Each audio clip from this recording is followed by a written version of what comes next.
हान्ता virus चाहिँ एउटा group of viruses भन्छौँ हामीले, जसमा मुसाबाट फैलिने एक प्रकारको भाइरस हो।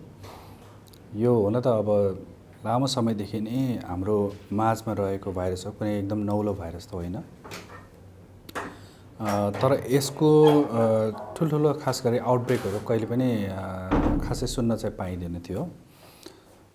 पछिल्लो पटक केही दिनदेखि त्यो क्रुज सिपमा जुन आउटब्रेक देखियो, त्यसले चाहिँ विश्वको ध्यान तानेको देखिन्छ। अवश्य पनि तान्ने नै भयो। यसमा कम्तीमा 3 जनाको मृत्यु भइसकेको घोषणा भइसकेको अवस्था छ र त्यसमा धेरै अरू मानिसहरू सङ्क्रमित भएको, कतिपय अलिकति जटिल अवस्थामा उपचार पनि भइरहेको विभिन्न देशहरूमा भन्ने कुराहरू आएको छ। र अलिकति यो जुन भाइरस एउटा जहाजभित्र धेरै मानिस सङ्क्रमित हुँदाखेरि चाहिँ यो पहिला जुन सोचेको थियो, जसरी यो मानिसबाट मानिसमा एकदम सीमित रूपमा मात्र सर्न सक्ने भनेर भनेको थियो, कतै त्योभन्दा बढी अझ यो भाइरस विकसित भएर मानिसमा अझ बढी सहज रूपमा फैलिन लागेको त होइन भन्ने एउटा प्रश्न त्यहाँ आएको छ। यद्यपि यसको मृत्युदरलाई हेर्ने हो भने चाहिँ यो पहिला नै स्थापित थियो। 30-40% हाराहारीमा मृत्युदर थियो। तर यो मृत्युदर पनि अलिकति फरक छ। खास गरी 2 प्रकारको हान्ता भाइरस देखिन्छ। यसमा विशेष गरेर लक्षणको आधारमा यसलाई 2 प्रकार बाँडेको देखिन्छ र यसले गर्दाखेरि पनि भौगोलिक रूपमा 2टा फरक मा बाँडेको देखिन्छ। अब एउटा अमेरिकी महादेशमा त्यहाँ चाहिँ हान्ता पुल्मोनरी सिन्ड्रोम, हान्ता भाइरस पुल्मोनरी सिन्ड्रोम भन्छौँ हामीले, त्यो खालको भाइरस देखिन्छ भने त्यो जातको भने यता युरोप एसियातिर चाहिँ अब haemorrhagic fever with renal syndrome भन्ने छ। अब त्यो अलिकति फरक छ। यो जुन एसियामा पाउने छ, यसमा विशेष गरेर चीन, दक्षिण कोरिया, जापानमा बढी मात्रामा देखिँदै आएको चाहिँ हामीले देख्दछौँ। यो 2टा को लक्षणमा केही अन्तर, खास त्यस्तो तत्त्विक एकदम अन्तर त छैन सुरुवाती लक्षणहरू, तर जटिल भएपछि चाहिँ 2टा फरक हुन्छ। जसमा चाहिँ हान्ता पुल्मोनरी सिन्ड्रोम भनेर जुन भन्ने गरिन्छ त्यो फोक्सोसँग सम्बन्धित छ र मानिसको चाहिँ फोक्सोको कारणले मृत्यु हुने गरेको देखिन्छ भने fever with haemorrhagic fever with renal syndrome जुन एसियामा देखिन्छ भनिन्छ, त्यसमा चाहिँ विशेष गरेर किडनीसँग सम्बन्धित भएको चाहिँ हामीले पाउँछौँ। यो 2टामा पनि मृत्युदर केही फरक छ। अघि मैले भने जस्तै हान्ता पुल्मोनरी सिन्ड्रोम भएको जुन अमेरिकामा महादेशमा जुन देखिने भनेको छ, त्यसमा 38% हाराहारी भनेको छ भने यतातिर युरोप एसियामा देखिनेमा 15%सम्म, त्योभन्दा कमै हो, तर अप टु 15% चाहिँ मृत्युदर देखेको भन्ने कुराहरू आएको छ। यसरी सरसर्ती हेर्दा यो 2टालाई चाहिँ अलिकति भौगोलिक रूपमा पनि छुट्टा छुट्टै व्याख्या गरेको छ र लक्षणको आधारमा 2टा हान्ता भाइरस चाहिँ अहिले अलिक प्रमुख रूपमा चाहिँ हामीले देख्ने गर्दछौँ। र पछिल्लो समयमा क्रुज सिपमा देखेको चाहिँ अमेरिकामा देखिने गरेको, दक्षिण अमेरिका विशेष गरेर त्यहाँ देखिने गरेको हान्ता पुल्मोनरी सिन्ड्रोम मा पनि अझ एन्डिस प्रजातिको भाइरस, जसलाई चाहिँ अब सीमित रूपमा मानिसबाट मानिसमा फैलिने भन्ने गरिन्छ, त्यो अहिले विभिन्न यो परीक्षणपछि र सिक्वेन्सिङपछि पनि पुष्टि गरेको चाहिँ हामीले पाउँछौँ। यसरी चाहिँ हामीले 2टा हान्ता भाइरसको चाहिँ फरक सिन्ड्रोमहरू चाहिँ हामीले अहिले विश्वमा व्याख्या गर्ने गरेको चाहिँ पाउँदछौँ। अब यसलाई हामीले चाहिँ मुसाबाट फैलिने रोगको रूपमा लिने गर्दछौँ। तसर्थ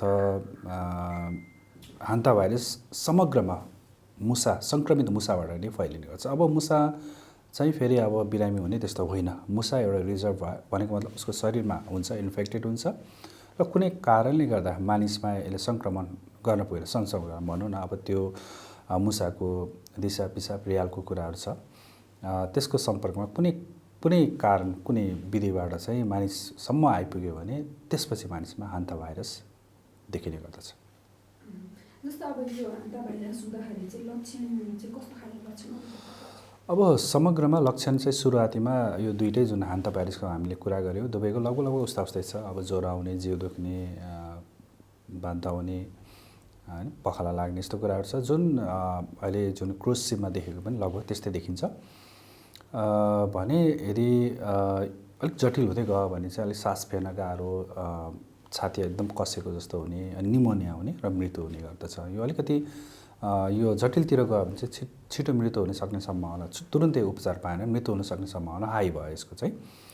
भने जुन हामीले किडनीलाई ड्यामेज गर्न सक्ने जुन हान्ता भाइरसको कुरा जुन एसिया युरोपतिर देखिन्छ भनिन्छ, यसले चाहिँ अब सुरुवाती त लगभग उस्तै नै हुने भयो भने पछि गएर रक्तस्राव हुने र किडनीको जुन काम गर्ने क्षमता छ त्यसमा ह्रास आउने त्यो खालको चाहिँ देखिने गर्दछ।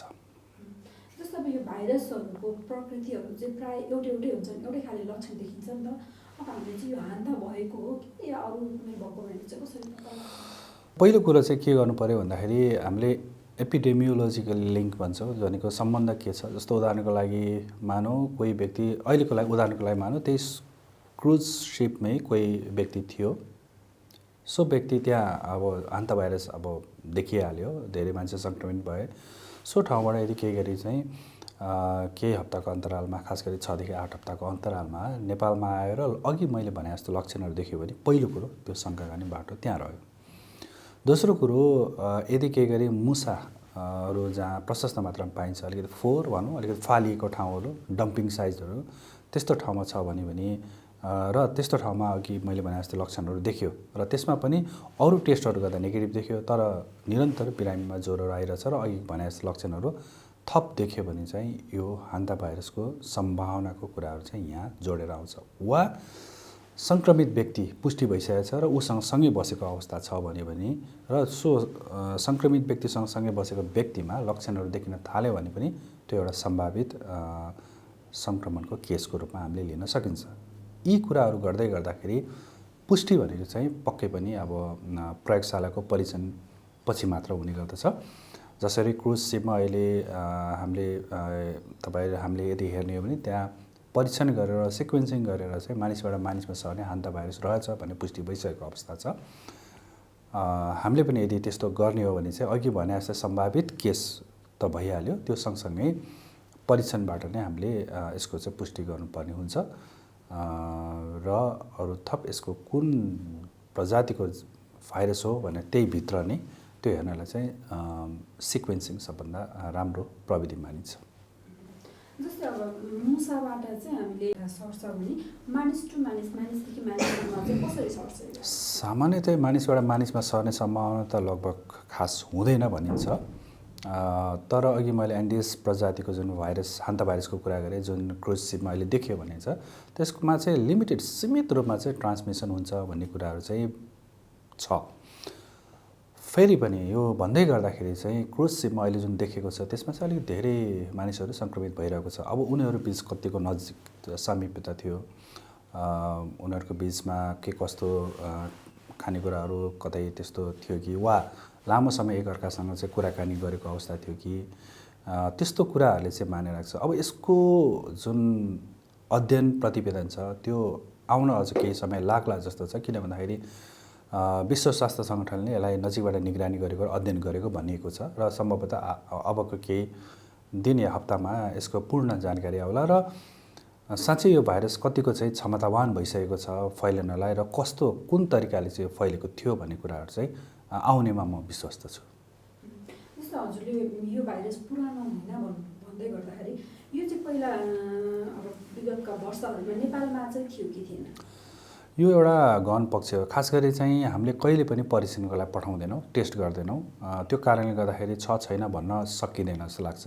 यो चाहिँ भन्न सकिन्छ कि यसले आउटब्रेक गरेर पुष्टि भएको चाहिँ छैन। तर यो भन्दै गर्दाखेरि सन् 2017मा एकजना पर्यटकमा यो नेपाल भ्रमण गरेर आफ्नो देश फर्किँदा, स्पेन भन्छु मैले, बार्सिलोना फर्किँदाखेरि सिकिस्त भएर आइसियु पुगेको र त्यहाँ परीक्षण गर्दै गर्दाखेरि हान्ता भाइरस पुष्टि भएको भन्ने खालको अनुसन्धान लेख अमेरिकी जर्नल इमर्जिङ इन्फेक्सियस डिजिज भन्नेमा सन् 2020मा प्रकाशित छ। यसको अब विवरण सायद अब धेरै कुरा त अब त्यतै थाहा होला, तर यसको राम्रो एउटा विवरण चाहिँ त्यसमा प्रकाशित छ। यसले गर्दाखेरि अब के छ भन्ने कुराहरू अझ हामीले गहन रूपमा लिनुपर्छ कि भन्ने मलाई लाग्छ। तर यो भन्दै गर्दाखेरि फेरि पनि हान्ता भाइरसको चाहिँ जुन एउटा जोखिमको कुराहरू छ, अहिले जो मानिसहरू चर्चा परिचर्चाहरू गरिरहेको होला, त्यसमा तपाईँहरू हामीहरू आत्तिनुपर्ने कुरा त केही पनि छैन। यसमा यो भन्दै गर्दा अहिलेको त्यो जुन केसको कुरा छ, सम्भावित कुराहरू र मुसा, अब फेरि पनि आयो मुसाको कुरा। मुसा फेरि घर घरमा जाँदै छ र अस्पतालमा पनि मैले धेरै मानिसहरू मुसाले टोकेर आयो डाक्टर साहब भन्दै गर्दाखेरि त्योभन्दा कैयौँ गुणा बढी त टोकेर पनि अस्पतालसम्म आउने कुरा भएन। र समग्रमा यसो हेर्दाखेरि चाहिँ हाम्रो मुसासँगको जुन एउटा डम्पिङ साइडमा होला, त्यहाँ होला भन्दै गर्दा घर घरमा पनि छ है भन्न खोजेको त्यो मुसा। त्यो कारणले गर्दाखेरि त्यो जुन कन्ट्याक्ट हुने सम्भावना छ त्यो छ। त्यसले गर्दाखेरि हामीले अलिकति यो भाइरसको बारेमा पनि अलिकति अध्ययन गर्न सक्यो भने अब अहिले तुरुन्तै कुनै जोखिम नदेखे तापनि भविष्यमा हामीले यसलाई नजिकबाट निहाल्नुपर्छ, सर्वेलेन्समा राख्नुपर्छ कि भन्ने चाहिँ मलाई लाग्दछ। जस्तै अब यस अहिले तुरुन्त जोखिम नदेखिए पनि नेपालमा जस्तै यो भाइरस चाहिँ नभित्रियो, सरकारी स्तरबाट चाहिँ कस्ता कदमहरू चालिनुपर्छ जस्तो लाग्छ? सबभन्दा पहिलो कुरा त साँच्चै नै हाम्रो भएका जुन नेपालमा जुन मुसाहरू देखिन्छ त्यसमा के कस्तो सम्भावना छ भनेर अध्ययन गर्नु एकदम आवश्यक छ। हान्ता भाइरस लगायत अरू भाइरस भने जस्तो उदाहरणको लागि मुसामा एक प्रकारको किरा हुन्छ माइट, जसको कारणले गर्दाखेरि स्क्रब टाइफस वर्षेनी देखिने गरेको पाइन्छ त्यसको टोकाइबाट। अब यसबाट अनुमान लगाउँ न, भनेको रोड एन्ड बर्न डिजिज भन्छौँ हामीले। सङ्क्रमणहरू जति छन् अब हामीले सम्भावित रोगको बारेमा पहिचान गरेर छ छैन, फैलन सक्ने के सम्भावना छ, त्यो बारेमा चाहिँ सायद सम्बन्धित निकायले अध्ययन गर्दा एकदम राम्रो हुन्छ। अवस्था के छ मलाई थाहा छैन, पक्कै पनि क्लिनिकली चाहिँ देखेको छँदा पनि छैन, धेरै मान्छेमा त्यो पुष्टि भएको अवस्था छैन, आधिकारिक रूपमा छैन। तर यो भन्दैमा हामी चुपचाप बस्ने हो, मुसा जति पनि छ अब मान्छेको कन्ट्याक्ट हुने सम्भावना अब सहज छ नेपालमा। भारतमा गरेको अनुसन्धानहरूले पनि अब मुसाहरूमा गरेको जुन टेस्टहरू छ त्यसले पनि हान्ता भाइरसको एउटा सम्भावित एउटा सम्भावनाको कुराहरू पनि गरेको अनुसन्धान लेखहरू छ। त्यसले गर्दाखेरि म यति चाहिँ भन्न सक्छु कि हामीले कमसेकम मुसामा एकपटक यो भाइरसको बारेमा जानकारीहरू लिन सक्यो भने यसलाई आधार मानेर योजना बनाएर आगामी दिनमा हान्ता भाइरस देखियो वा देखेर फैलिने अवस्था भयो भने त्यसमा कसरी हामीले योजनामा अगाडि बढ्न सकिन्छ भनेर चाहिँ हामीले गर्न सहज हुन्थ्यो भन्ने चाहिँ मलाई लाग्छ। जस्तै अब यो भाइरस नफैलियोस् भनेर आम मानिसहरूले चाहिँ के कस्ता उपायहरू अपनाउन सक्नुहुन्छ? अब भाइरस सुरुमा भनिहाल्यो यो मुसाको कन्ट्याक्टबाट हुने नजिकको किन दिसा पिसाबहरू थुप्रै हुन्छन्। अब त्यहाँ सफा गर्ने भनौँ न, हामीले सफा गर्छौँ त्यो बेलामा पनि हामी त्यति केयर गरेर आउँदैनौँ। मलाई अहिले पनि सम्झना छ, एकजना नेपाली दक्षिण कोरियामा काम गरेर फर्केर आएपछि उहाँको भनाइअनुसार चाहिँ उहाँलाई पनि हान्ता भाइरस भएको थियो। सायद सम्भवतः त्यो पहिलो केस थियो जुन चाहिँ मैले उपचार गरिसकेपछि एउटा फलोअपको रूपमा आइपुग्नु भएको थियो। भनेको हाम्रो दाजुभाइ दिदीबहिनीहरू त अब थुप्रै कोरिया पनि गइरहेको छ, त्यहाँ अब एसियामा पाउने हान्ता भाइरस प्रशस्त छ भन्दै गर्दाखेरि अब उहाँहरू पनि सचेत हुनुपर्छ भन्ने चाहिँ मलाई लाग्छ। अब हुन त सरसफाइ एकदम राम्रो छ, त्यही पनि देख्ने क्रम छ। र हामीले पनि अब विशेष गरेर जहाँ मुसाहरू जहाँ अब फोहोर छ, जहाँ अनाजहरू राख्ने गर्छ त्यही ठाउँमा आउने भएको हुनाले हामीले सरसफाइमा ध्यान दिँदा गर्नु पर्यो। र ध्यान दिँदाखेरि चाहिँ अलिकति सुरक्षाको उपाय जस्तो पन्जा लगाएर हुन्छ कि मास्क लगाएर हुन्छ कि यस्तो कुराहरूमा ध्यान दिन सक्यो भने हान्ता भाइरस मात्र नै अरू कुनै विभिन्न प्रकारका रोगहरूबाट पनि हामी सङ्क्रमणबाट पनि बच्न सक्दछौँ। यो हान्ता भाइरसको चाहिँ रोग लागिसकेपछि उपचार छ कि छैन? त्यो एउटा अलिकति हामीले गर्न नसक्ने भनौँ, त्यसको लागि के उपाय छ भन्दाखेरि उपचार नहुनु नै यसको अलिकति दुर्भाग्य जस्तो लाग्छ। त्यसले गर्दाखेरि हामी सबैजना विश्वमा अब के होला भनेर अलिकति यो बारेमा बहस आएको पनि त्यो हो। जसरी अलिक ब्याक्टेरियाको विरुद्ध हामीले एन्टिबायोटिकहरू प्रयोग गर्छौँ, यसको हान्ता भाइरसको विरुद्ध एन्टिभाइरल औषधि चाहिँ छैन आजको मितिसम्म, र खोप पनि बनिसकेको अवस्था चाहिँ छैन। सम्भवतः विकासको क्रममा छ, तर आजको मितिमा म कुराकानी गर्दै गर्दा चाहिँ छैन। त्यो कारणले गर्दाखेरि हामीले एकमात्र उपाय भनेको मुसासँगको जुन दूरी छ त्यसलाई नै कायम गर्नु हो, र त्यो भनेको चाहिँ सरसफाइ र अनाजहरू राख्ने ठाउँहरूमा हामीले अलिक विशेष ध्यान दिएर सावधानीपूर्वक सरसफाइहरू र अनाजहरू चाहिँ राख्नुपर्ने चाहिँ म देख्दछु। र यति गर्न सक्यो भने चाहिँ मलाई जहाँसम्म लाग्छ हामी मुसाबाट फैलिने विशेष गरेर हान्ता भाइरसबाट चाहिँ हामी बच्न सक्दछौँ। अन्त्यमा सर मैले केही सोध्न छुटाएँ? मलाई जहाँसम्म लाग्छ पहिलो कुरो त हामी धेरै आत्तिनुपर्ने अवस्था त होइन, बहस चलिरहेको छ। अलिकति फरक तरिकाले यो कतै हान्ता भाइरस देखिन सुरु गरेको हो कि हालाकि यो दूर टाढा होला, तर हामी याद गरौँ, स्मरण गरौँ, कुनै पनि देशमा टाढा छ भनेर नगरौँ। मङ्की पक्स पनि नेपालसम्म आइपुगेकै हो। कोभिड पनि कुनै समयमा विश्व भ्रमण गरेर नेपालसम्म आइपुगेको तपाईँ हामी सबैलाई जगजाहेरै छ। अरू विभिन्न प्रकारका भाइरसहरू पनि हरेक देश, एक देशमा देखिन अर्को देशमा, अर्को महादेशमा देखिन अर्को महादेशमा देखिन सक्ने भनेको यस्तो चाहिँ जुन क्रस बोर्डरको सम्भावना जुन छ त्यो चाहिँ छ। त्यसले गर्दाखेरि विशेष गरेर सम्बन्धित निकायले चाहिँ यसलाई अलिकति नजिकबाट निहाल्नुपर्छ र विशेष गरेर त्यसमा पनि कुनै पनि देशमा, कुनै पनि महादेशमा कुनै अब सहज सर्न सक्ने, विशेष गरेर मानिस सङ्क्रमित भयो भने त्यो मानिसले यात्राको क्रममा अर्को देशमा पुर्याउन सक्ने कुनै पनि सङ्क्रामक रोगको बारेमा हामी सचेत चनाखो हुनुपर्छ जस्तो चाहिँ मलाई लाग्दछ। त्यतातिर सबैले ध्यान दिनु पर्यो भन्ने चाहिँ मलाई लाग्दछ र विशेष गरेर सम्बन्धित निकायले।